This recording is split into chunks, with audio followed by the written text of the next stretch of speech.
अस्सलाम वालेकुम। यह है मेरा YouTube channel Asad home tech और मैं हूं असद। अगर आपने मेरा चैनल अभी तक सब्सक्राइब नहीं किया तो जल्दी से सब्सक्राइब करें और बेल आइकन को दबाएं ताकि आपको हर नई आने वाली वीडियो मिल सके। आज की इस वीडियो में मैं आपको बताऊंगा कि RC112E टेम्परेचर कंट्रोलर की सेटिंग कैसे की जाती है।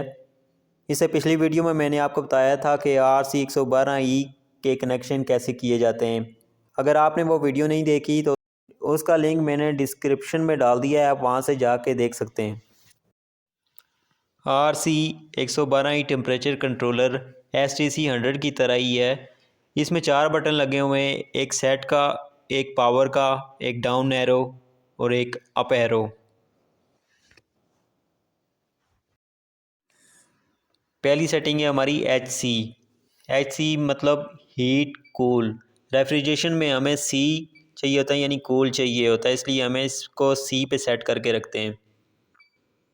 इससे अगली सेटिंग है डी होता है डिफरेंस, यानी अगर आप 5 पॉइंट रख देते हैं तो आपका चिलर जो है वो 10 पे ऑटो होता है, तो ये जाके 15 पे दोबारा रीस्टार्ट होगा। इससे अगली सेटिंग है एल एस होती है लो सेटिंग।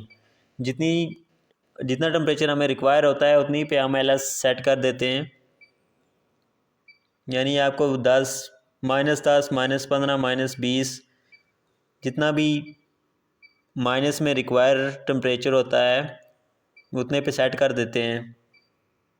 इससे अगली सेटिंग है एच एस होती है हाई सेटिंग से मुराद है ये 70+, 80, 99 इतने पे होती है, तो ये मैक्सिमम सेटिंग ज़्यादा होती है। इससे आगे सी होता है कैलिब्रेशन टाइम।